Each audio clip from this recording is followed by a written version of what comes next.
She thought burning my home would destroy me. She didn't know I was the one wearing the judge's robe in the courtroom she'd be standing in just days later. I had always thought of my street as the kind of place where nothing truly bad ever happened. The lawns were neat, the houses stood in a perfect row, and the biggest argument neighbors had was whether Christmas lights should come down before New Year's. My house sat right in the middle, a modest two-story with faded white paint and a wraparound porch my father had built himself. It wasn't fancy, but it was mine, and more importantly, it was filled with years of memories. My late father's hand-carved rocking chair still sat in the corner of the living room. My mother's wedding dress hung in the upstairs closet, carefully preserved in a garment bag. I'd lived there long enough to know every creak in the floorboards and every loose nail in the porch steps. I thought it was the kind of place you'd grow old in, quietly and without drama. I was wrong. Karen moved in 2 years ago, but it felt like she'd been a thorn in my side forever. She was the newly elected president of the Homeowners Association, a position she treated less like a volunteer role and more like the crown of a queen. From the moment she took office, she made it clear she expected everyone to follow her rules, even the ones she seemed to invent on the spot. She would send out lengthy emails about trash can placement, lawn height, and approved colors for window curtains. She inspected driveways as if she were looking for evidence of a crime. I'd learned early on to keep my distance, but my refusal to bow to her petty demands seemed to make me one of her favorite targets. It all came to a head over a flag. I had hung an American flag on my porch for as long as I could remember. My father had served in the military, and it was a tradition I kept alive. Karen claimed the flag violated aesthetic uniformity and insisted I take it down. I told her, politely but firmly, that the flag was staying. That conversation took place on a sunny afternoon in front of my porch, but the look in her eyes that day, cold, sharp, and calculating, stuck with me. It was the kind of look that said, this wasn't over. The weeks after that were a steady drip of harassment. Anonymous complaints were filed against me for noise when I wasn't even home. A letter appeared in my mailbox saying I owed fines for unauthorized exterior modifications I had never made.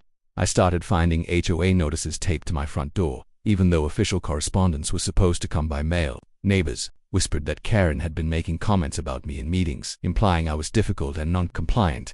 I tried to brush it off. I was busy with work, and my patience for neighborhood politics was thin. But a part of me started locking my doors a little earlier at night and glancing over my shoulder more often when I took out the trash. Then came the night that changed everything. It was late, maybe just after midnight, when I woke to the faintest smell of smoke. At first I thought it was from a neighbor's fireplace, but the scent was sharper, heavier. It clung to the back of my throat. I pushed the covers back and sat up, trying to pinpoint where it was coming from. That's when I noticed the strange glow against my bedroom window, a flickering orange light that didn't belong. My stomach tightened. I moved to the window and pulled the curtain aside. What I saw froze me in place. Flames were climbing up the side of my porch, twisting and licking at the wooden beams. The glow wasn't from some distant source. It was right there, consuming my home. For a moment I couldn't even process it. My mind struggled to catch up with my eyes. Then the crackling reached my ears, followed by the deep, hungry roar of the fire. Panic hit like a wave. I grabbed my phone from the nightstand and dialed 911 with shaking hands. The dispatcher's voice was calm, but I could barely hear her over the pounding of my own heart. I choked out my address and the words, "My house is on fire," before she told me help was on the way. I didn't have time to think about what to grab. I just threw on the first pair of shoes I could find and bolted for the stairs, my lungs already burning from the thickening air. The heat was overwhelming by the time I reached the front door. I could feel it pressing against me, hot enough to sting my skin. I yanked the door open and stumbled onto the lawn, coughing and gasping for air. The night sky was alive with the glow of the flames, and sparks were drifting upward like deadly fireflies. My porch, the one my father had built with his own hands, was collapsing in on itself. I stood there barefoot on the grass, helpless, as the fire devoured everything I owned.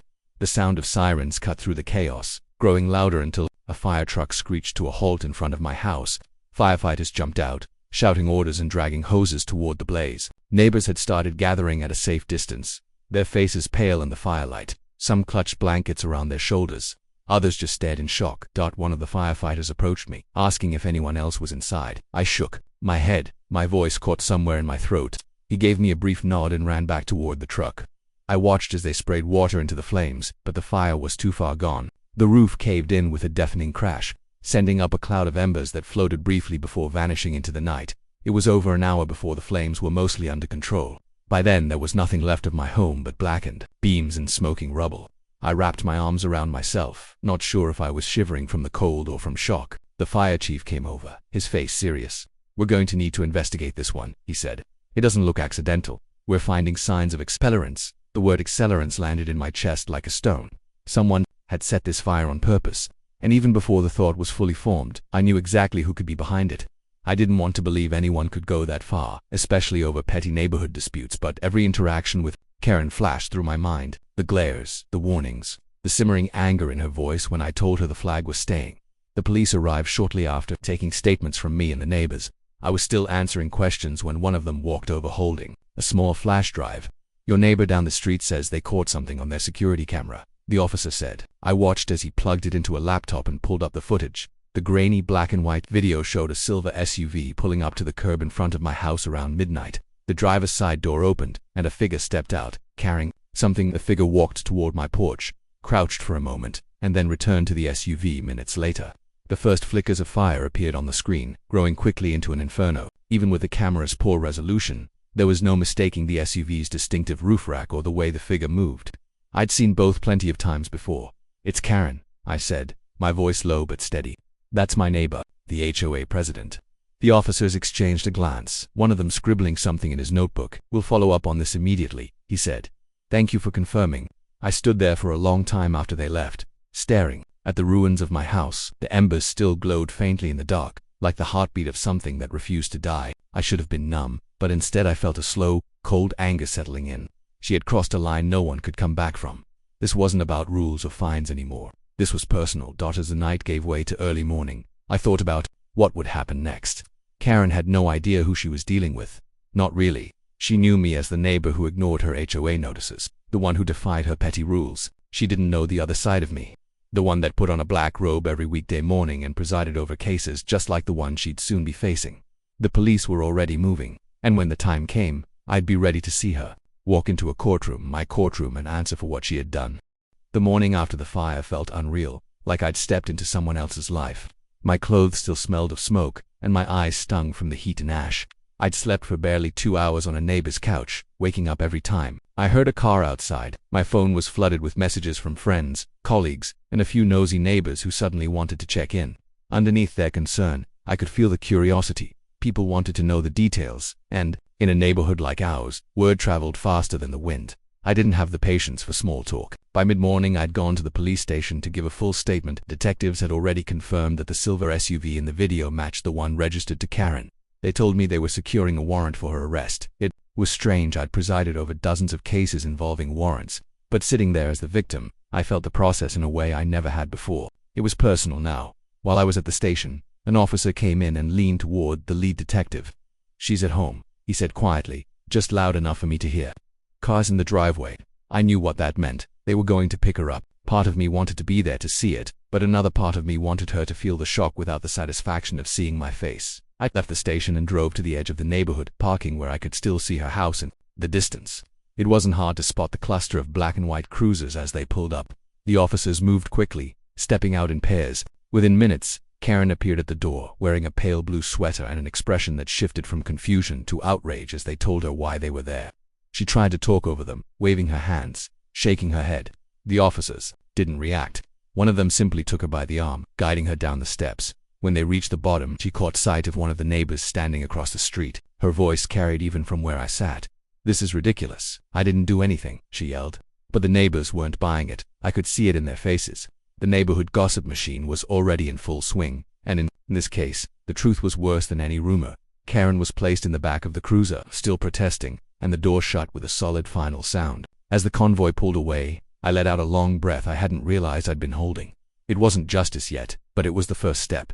That afternoon, I received a call from the district attorney's office. They confirmed the charges: first-degree arson, property destruction, and reckless endangerment. The video footage, the accelerant traces, and the neighbor's testimony made for a strong case.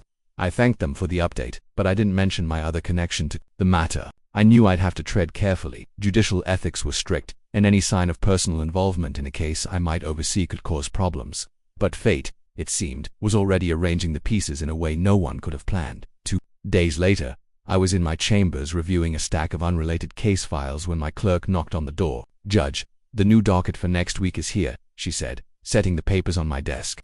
I flipped through the list, scanning the names, and then stopped. My eyes locked on the words, State v. Karen L. Warren. For a moment, I just stared at the page.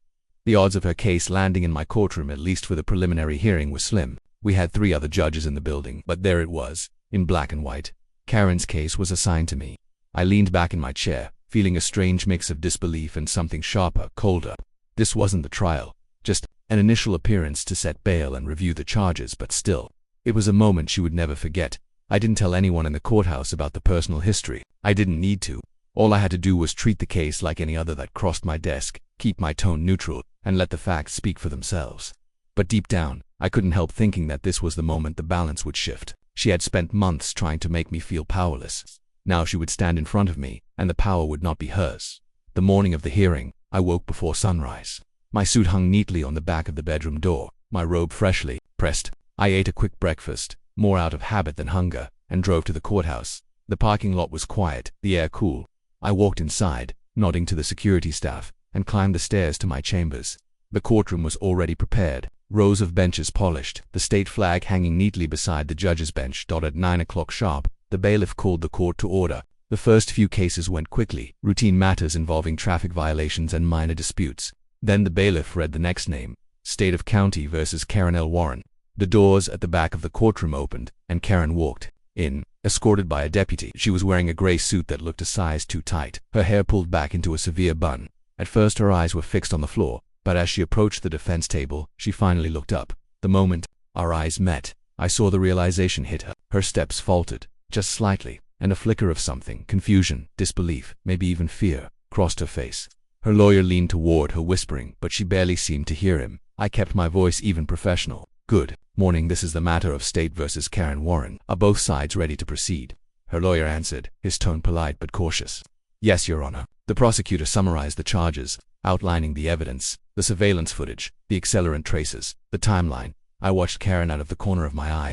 She tried to keep her expression neutral, but her hands twisted together in her lap. When it was time to set bail, I reviewed the risk factors aloud, the seriousness of the charges, the strength of the evidence, and the potential danger to the community. My decision was based entirely on those factors, but I didn't shy away from the reality of the situation. Given the nature of the alleged offense, I said, and the evidence presented, bail is set at $250,000. Karen's mouth opened slightly, as if she wanted to protest, but her lawyer placed a hand on her arm. She said nothing. The hearing wrapped up quickly after that. I set the date for the next appearance and adjourned the court. As the bailiff called the room to order for dismissal, I stood, gathered my notes, and stepped through the door to my chambers without looking back. It wasn't until I was alone in my office that I allowed myself to exhale fully. I hadn't smiled in the courtroom, that would have been inappropriate, but inside, there was a quiet satisfaction. She had walked into my domain thinking she could still play her usual games. Instead, she had been met with the full weight of the law, and for once, she wasn't the one holding the power. That afternoon, I left the courthouse and drove past the charred remains of my home. The cleanup crew had started clearing the debris, but the blackened foundation still stood like a scar on the earth. I parked for a moment, sitting in silence. The damage was still there, and it would be for a long time, but so was my resolve. She might have taken my house, but she hadn't taken my footing. And now, she would face the consequences, one step at a time, in a place where her title and her petty rules meant nothing. The weeks leading up to Karen's trial were a strange blend of routine and quiet anticipation. My work at the courthouse continued as usual, with other cases filling my days. But every time I passed the docket board in the hallway, my eyes drifted to her name. I knew the trial wouldn't be assigned to me, the ethics were clear on that, but I also knew I'd be there in another role entirely. This time, I wouldn't be on the bench. I'd be a witness. It felt odd, preparing to take the stand. I'd spent years questioning witnesses, guiding testimony, ensuring the rules were followed. Now, I was the one who would be sworn in, the one who would answer instead of ask. The district attorney, a seasoned prosecutor named Elaine Rowe, met with me several times to go over my statement. She was sharp, methodical, and had a way of getting to the heart of things without wasting words. We have her on video. Elaine reminded me one afternoon as we sat in her office. We have the accelerant analysis, and we have your testimony about your interactions with her in the months leading up to the fire. This isn't going to be about proving she did it. The evidence is too strong for that. This is going to be about showing intent. We want the jury to see the escalation. I nodded, thinking back to every petty notice, every veiled threat. I could recall the exact moment her smile stopped looking polite and started feeling like a warning. I told Elaine about the flag incident, about the fines that seemed to appear out of nowhere, about the way she would stand just a little too close when she came to my door. Each detail, Elaine said, helped paint the picture. The day of the trial, to arrive with the same quiet tension that comes before a storm. The courthouse was buzzing, as it always did when a high-profile case was on the calendar. The local news had picked up the story weeks earlier, and a few reporters lingered near the steps, their cameras ready. I kept my head down as I walked. Inside, dressed in a dark suit, my tie perfectly knotted, I wasn't there as a judge today. I was here as the man whose home had been turned to ash. Karen was already in the courtroom when I entered. She sat at the defense table in a charcoal gray dress, her hair styled neatly, her face carefully composed. But there was a tightness in her jaw, a subtle twitch in her left eye that betrayed her calm exterior. Her attorney, a tall man with a deep voice named Randall Pierce, leaned toward her occasionally, speaking in low tones. She nodded mechanically, but her eyes kept flicking toward the gallery, scanning the faces. When her gaze landed on me, she froze for a heartbeat before quickly looking away. The judge presiding over the trial, Margaret Hayes, was a woman I'd known for years. We'd shared coffee in the break room, swapped stories about difficult cases, and disagreed politely over points of law. Today, she greeted the jury with the same measured tone she used for every trial. Elaine's opening statement was steady and deliberate. She didn't rush through the facts. She walked the jury through the timeline, the months of escalating hostility, the disputes over minor rules, the video evidence of Karen's SUV parked in front of my house minutes before the fire started. She didn't embellish, she didn't need to.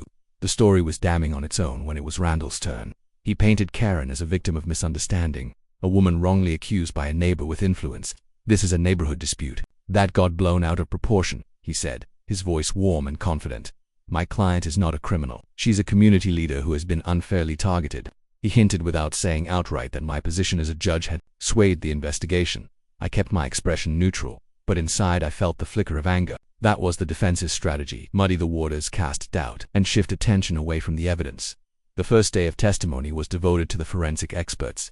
A fire investigator explained in plain language how the burn patterns and residue samples pointed to the use of gasoline as an accelerant. Another expert broke down the security footage, pointing out distinctive features of the SUV, the custom roof rack, the small dent above the rear wheel, and matching them to Karen's vehicle on the second day. It was my turn.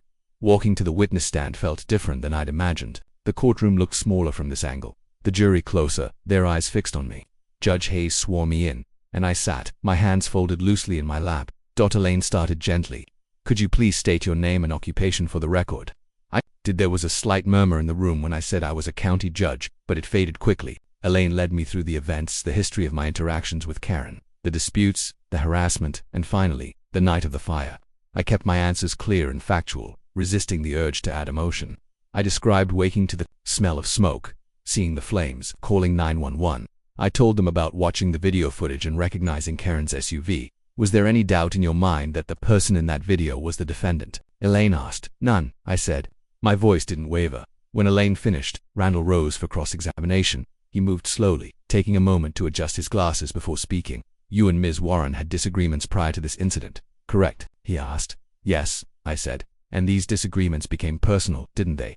They were personal for her, I replied evenly. For me, they were simply harassment I hoped would stop. He tilted his head, as if considering his next move. Would it be fair to say that you didn't like Ms. Warren? I paused. It would be fair to say that I didn't appreciate her behavior, but my feelings about her have nothing to do with the evidence in this case. Randall smiled faintly, as if he'd expected that answer. He tried a few more questions, but the facts didn't bend in his favor. Eventually, he thanked me and returned to his seat. When I stepped down, I caught Karen watching me. Her eyes were narrowed, and for a moment, I thought I saw something beyond the anger, something like regret. But it was gone as quickly as it appeared. Over the next 2 days, the prosecution built its case piece by piece. Neighbors testified about seeing her SUV near my house that night. I recalled hearing the engine idle before the fire began. Another admitted she'd overheard Karen complaining about me at an HOA meeting, saying, "He'll regret crossing me." Elaine saved that witness for last, letting the words linger in the air like smoke. The defense's turn came, and Randall tried to poke holes where he could. He suggested that the security footage was inconclusive, that anyone could have been driving the SUV. He implied that another neighbor, one with a history of disputes, might have been responsible. But the more he tried to shift the focus, the more the jury seemed to lean toward the obvious. The evidence was simply too solid. By the time closing arguments began, the tension in the courtroom was thick enough to feel. Elaine stood before the jury, her voice steady. This was not an accident. This was not a misunderstanding. This was an act of deliberate destruction. The defendant chose to set fire to a man's home, a home filled with memories, a home that stood as part of this community for decades. She did it because she wanted to punish him, and the evidence proves it beyond a reasonable doubt. Randall's closing was smooth, but it lacked the force of conviction. He spoke of reasonable doubt, of the danger of assumptions, but his arguments felt thin in the shadow of the evidence. When the judge dismissed the jury to deliberate, the room emptied into the hallway. I stepped outside into the cool air, my heart heavy with anticipation. This part was out of my hands now. It was up to 12 strangers to decide if justice would be served. Inside, Karen sat alone at the defense table, her hands clasped tightly. For the first time since this all began, she looked small. Not the self-assured HOA president barking orders at neighbors. Not the defiant woman in handcuffs shouting her innocence. Just a person waiting to hear if her world was about to collapse. The first hearing was set for a Tuesday morning. By that point, the news of what Karen had done had spread like wildfire across our small town. I couldn't walk into a store without hearing whispers, and the curious stares followed me everywhere. I had spent the previous week with my lawyer, Allison, preparing every detail of our case. We had police reports, fire marshal statements, insurance investigations, witness testimonies, and, most importantly, the smoking gun Karen's own words, recorded when she didn't realize my neighbor's porch camera had been running, had practically admitted to solving the neighborhood's problem and bragged about it like it was some kind of victory. The courthouse was packed that morning. Some came because they knew me and wanted to show support. Others came simply to watch the spectacle, because everyone knew Karen, the HOA president who had pushed people around for years, acting like she owned every inch of the subdivision. Seeing her in an orange jumpsuit, escorted by 2 deputies, was surreal. She still held her chin high, scanning the room with that smug expression, as if she believed none of this would stick. She glanced at me once when they seated her at the defense table, and I'll never forget the look. It wasn't guilt, it wasn't fear. It was irritation, like she was annoyed I had dared to fight back. I met her stare and didn't look away. If she thought she could intimidate me in court the way she had tried in the neighborhood, she was about to learn how wrong she was. The judge entered, and we all rose. Judge Carter was a nonsense man in his late 50s, known for his patience but also his sharp tongue when dealing with arrogance. Karen's lawyer, a well-dressed man named Frank Patterson, immediately began making moves to paint this as an unfortunate misunderstanding. He claimed there was no direct evidence Karen had started the fire, and that she was the victim of malicious neighborhood gossip. Allison didn't let him get far. She stood, calmly adjusted her glasses, and began laying out the evidence, piece by piece. First came the fire marshal, detailing the cause of the blaze. Accelerant poured near the back porch and along the siding, ignited deliberately. Then came the insurance investigator, who explained there was no electrical fault or accident. Finally, Allison cued the courtroom's TV screen, and the footage played. The video wasn't crystal clear, it was nighttime, but you could see Karen's figure, her distinctive walk, the patterned scarf she always wore, and the unmistakable sound of her voice. She was talking to another HOA board member, laughing about how the neighborhood would be cleaner now, and he can't rebuild if I have anything to say about it. The audio caught her saying she took care of the eyesore while holding what appeared to be a gas can. A gasp went through the courtroom. Even a few people in the gallery who had been skeptical before now looked at her differently. Karen shifted uncomfortably, and for the first time since this began, she looked less certain of herself.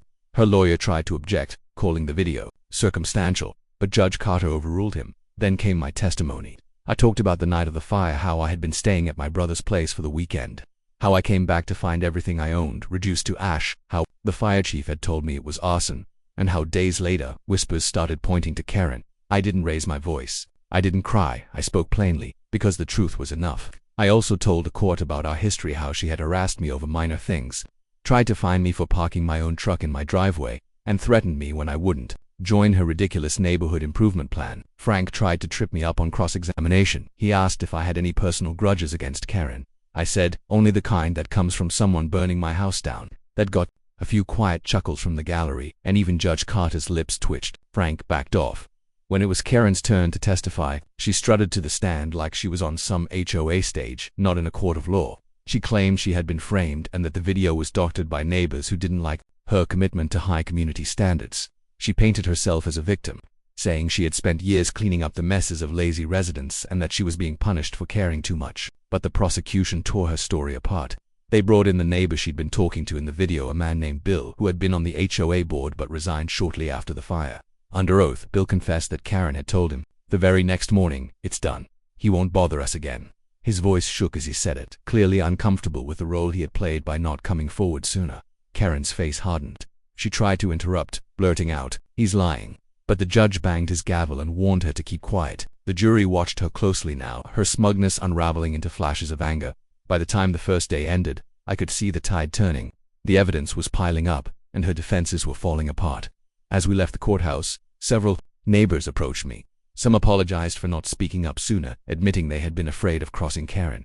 Others offered to testify if needed. It was bittersweet. Support was nice, but it made me wonder how many other people she had bullied into silence over the years. The next day was even worse for Karen. The prosecution introduced the financial motive emails from Karen to the HOA board showing she had proposed buying my property at a reduced value to redevelop into a community park. She had been pushing this idea for months, but I had refused to sell. Now with my house gone, the land's value had dropped significantly, and the HOA could potentially acquire it cheaply if I gave in. The jury didn't need to be told what that meant. They could see the dots connect. During a recess, I caught Karen staring at me again, but this time her eyes weren't confident. They were cold, almost calculating, like she was trying to figure out if there was still some way to twist this in her favor. I didn't give her the satisfaction of reacting. I just turned and walked away. By the afternoon, Allison delivered her closing statement. She didn't shout or dramatize. She simply told the jury, "This case is about abuse of power. It's about someone who thought the rules didn't apply to her, and who was willing to destroy a man's home to get what she wanted." She reminded them of the evidence, the testimonies, and Karen's own words on that recording.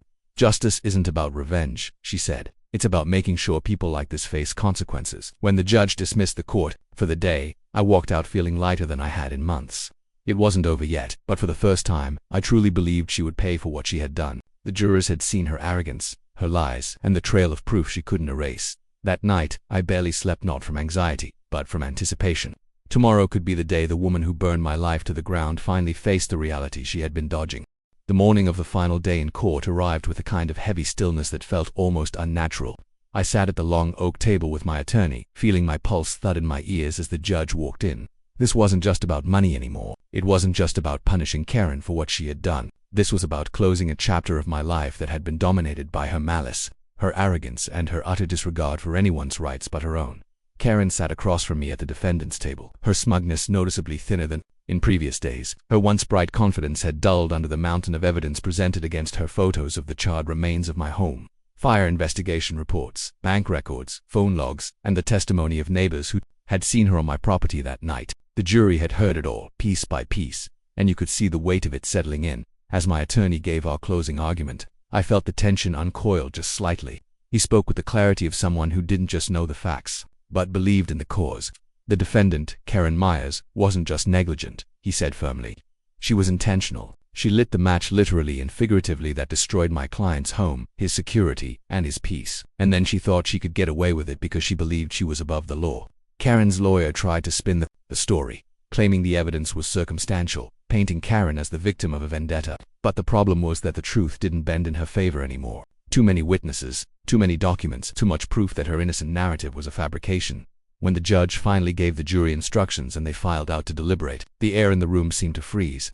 Karen tapped her manicured nails on the table, pretending to be unbothered. I sat perfectly still, staring at the seal above the judge's bench. Minutes stretched into hours, and the sound of the clock ticking in the background gnawed at my nerves. Finally, the bailiff opened the door, and the jury filed back in. I could see it in their eyes before they even sat down. The decision had been made. The foreperson stood, hands steady. "We, the jury, find the defendant, Karen Myers, guilty on all counts." The words hit me like a rush of wind after being underwater too long. My chest felt lighter than it had in months. I heard a muffled gasp from Karen, followed by her lawyer whispering furiously in her ear. But the moment that truly stayed with me was the judge's sentencing. "Karen Myers, you are hereby sentenced to 15 years in state prison for arson, property destruction, and reckless endangerment." The courtroom was silent, except for the scratching of pens and the faint sound of Karen's breathing, heavy and sharp. Her composure cracked just enough for me to see the reality sink in. For the first time since this nightmare began, I saw fear in her eyes. Not the fear of being caught that ship had sailed, but the fear of consequences she could no longer talk her way out of. The bailiff approached, placing handcuffs on her wrists. The metallic click echoed through the room. She turned her head toward me as she was led away, her lips parting as if she wanted to speak, but no words came out. I didn't need them. The only thing I felt was a deep, quiet satisfaction that justice, at last, had been served. After court, I stepped outside into the crisp air, inhaling deeply as if I was breathing for the first time in a year. Friends and neighbors gathered around, offering hugs, congratulations, and relief. The reporters swarmed, asking for statements, but I kept it simple. This was never about revenge. It was about the truth, and the truth won today. In the weeks that followed, I began rebuilding not just my home, but my life. Insurance settlements helped, though no amount of money could replace certain memories that went up in flames that night. Still, brick by brick, I constructed a new place to live, a home that stood not just as shelter but as a symbol of resilience. I kept thinking about how Karen had walked into my courtroom a month ago, arrogant and unshaken, and left it in shackles. It was almost poetic. She had tried to destroy me, but in the end she had only destroyed herself. Every now and then I'd drive past the courthouse where it all ended and allow myself a small smile, not because I enjoyed seeing someone fall, but because it reminded me of a truth I had learned the hard way. Some people mistake kindness for weakness, but when pushed too far, even the quietest person can fight like hell to defend what's theirs. The scar of what happened will never fully disappear, but neither will the lesson. My story wasn't just about loss, it was about standing up when someone tries to take everything from you, and proving they can't. Karen was gone, locked away where she couldn't harm anyone else. My home was rebuilt.